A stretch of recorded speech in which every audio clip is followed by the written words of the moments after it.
That was the University of Arkansas fight song, and you are listening to the Utopia podcast. With you tonight, I am Chris. Alongside me is Tommy. Tommy, say hello to everybody. Hello, everybody. Well, we've got a busy week, but first off, that Arkansas fight song is in honor of our friends at hogville.net.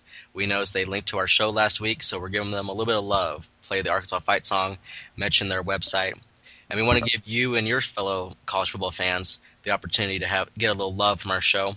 If you link to our podcast on your site, let us know in the comments section of the YouTube video or by sending an email to me at cdj@ncaaStrategies.com. Send me the link, and then the next show, we'll play your school's fight song and mention your school's college football fan website. With that, we're going to get right to the news. We've got quite a bit of it, Tommy. First off, we're going to go to last week's Madden news. It was some news that related to NCAA football as well. A new feature coming to both games in July and August of this year, layered blending. I know you've been studying this night and day like a hawk. Explain layered blending to those of us who have no clue what that means. Basically, as I understand it from reading the blog, is that, the perfect example is if a quarterback's being sacked, as it is right now, you keep screaming at him, throw the football, throw the football, throw the football, but he always tucks it away. Well, with new layered blending technology, the quarterback can still be falling backwards, but his arm can continue in the throwing motion. That way he can release the football, hopefully ending in an incompletion instead of a 10-yard sack or whatever. Basically, this allows them to kind of branch out parts of a player from the rest of the animation that's going on. Again, like I said, the QB's arm moving forward even though he's falling backwards. It'll be good because they're talking about having, it'll cause like lame duck passes to happen. That way, if a guy gets hit like seconds after he starts his throw, if he gets hit as he's making his throw, then the ball can just go fluttering. But if he throws it just before getting hit, then it may, wobble a second or something like that. So it sounds really neat, and they're actually looking for ideas from everybody on how they can implement it in other areas. Ideas such as maybe a halfback extending the football as he's diving forward. I've thought about maybe having a defensive lineman trying to stretch out his arm to make a arm tackle while he's being held by the offensive lineman or something like that. So it's new technology that they're kind of experimenting with, but it sounds pretty good. It sounds really positive. I think the potential is there to be a really great feature. It's something that a lot of people may not consider it a feature as it's just the quote technology, but I think it'll really add a lot to the game, and hopefully it'll add more incompletions, like you said, lame duck passes. Also in that blog from Ian Cummings, the lead designer of Madden 10, there were some new quarterback ratings for quarterbacks in Madden NFL 10. It was initially believed that they would also be in NCAA Football 10. That is not the case. Some of those ratings, I believe, included play action effectiveness, deep passing routes, medium, and short passing routes. Which today we found out it will not be in NCAA Football 10. Tell me, what are your thoughts on that?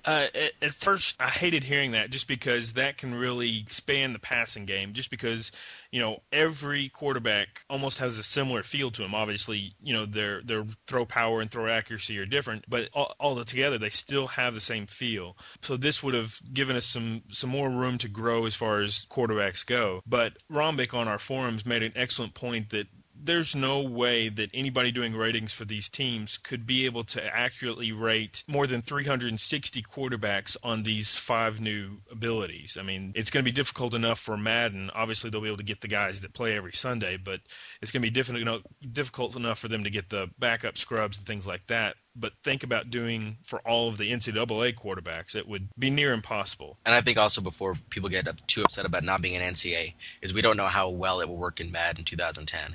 If it ends up not being implemented as well as we hope, which the community always has lofty goals, if it doesn't work out real well, people will say, "Oh, this is horrible. Why they added?" I think it's too early to say not having it in NCAA football is a bad thing. But of course, we'll find out in August if that's really the case. Also, the final note of Ian's blog talked about a new accuracy algorithm. Tommy, you've done a great job explaining these features tonight. I'm gonna let you have this one as well. Just putting all the pressure on me.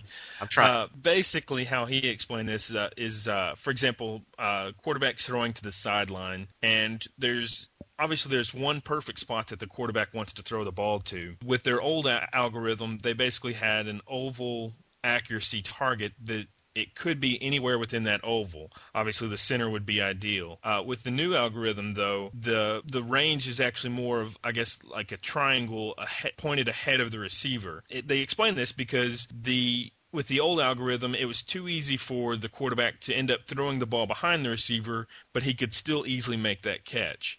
With the new one, it'll be unlikely that he'll throw the ball behind the receiver, but he'll be able to throw it much farther out away from the receiver. So it'll be interesting to see how it develops, but it sounds like it's a good change. Kind of wrap up Ian's blog and make sure we're clear on what is in NCAA football and what is not. Layered blending will be in NCAA Football 10. The new accuracy algorithm will be in NCAA Football 10. The new quarterback ratings will not be in NCAA Football 10. And we'll find out in the next coming weeks and months some more of the gameplay features in NCAA Football 10. So I think it's too early to get too distraught about the ratings not being in, but it does sound like a welcome addition for Madden NFL 10. And that brings us to the latest news. You can read a more detailed information on all this at the Inside EA Sports blog. But today, Adam Thompson, shared with us some of the new additions to NCAA Football 10. He called it, "It's in the details." A lot of these things are not huge things, but at the same time, I think they add a lot to the game day experience and the game day atmosphere of college football. The first one is camera flashes. This was in Madden NFL 09. It's something that was kind of neat, but I think the general perception was that it was overdone. I know our good friend Pasta Padre at his site, he was a firm believer that it was extremely overdone, and I agree with him on that. Adam has said that they've taken this from Madden NFL 09 and they've tweaked it, and to make it even more interesting is that in big games like the national championship game, you'll see more flashes. Tommy, what do you think about camera flashes? To me, I probably will very rarely, if ever, notice them. For one, I play with a smaller school, being Arkansas State, so I'll probably rarely ever even notice them. Even at that, if I do notice them, it's not a big deal make or break. It's kind of nice for the small touches, but it at least, they're adding stuff especially stuff that they can borrow from Madden. It's kind of nice. It's nothing major, but at the same time, any details that help add to the nuances of the game, it's only a positive.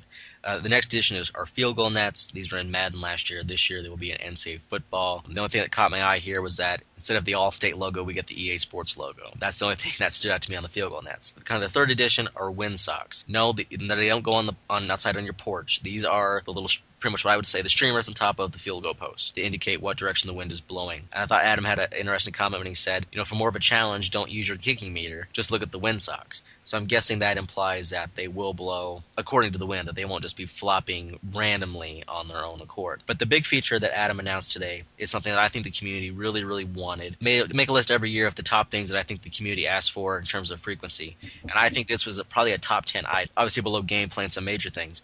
But I think that this one was a big one. Team-specific bowl end zones. What does that mean if you don't know? It means when you played in the bowl games on Next Gen in 07, 08, or 09 of NCAA football, the end zones were plain. There was nothing that said your team name. Now this year, they will be able to have team-specific bowl end zones. You can go to the Inside EA Sports blog and see pictures of all 120 end zones, what they will look like for these bowl teams. Tommy, what did you think of these? It's really neat. I mean, it's something that a lot of people have been wanting for several years now on the Next Gen console, just because the end zones themselves are pretty much blank, with the exception of logos on either end. This will it'll be nice so that we can actually have our actual logos while we're playing in bowl games. I mean, otherwise you don't, I guess you see less recognition for your team. So it'll be nice. It's a nice touch to finalize the bowl games. In this blog, there's also a couple of screenshots, and there's a couple of Ohio State playing at home, I believe, versus UTEP. And there's something very interesting that you noticed in these pics, and while we can't assume this feature's in, as you pointed out in our pre-show conversation,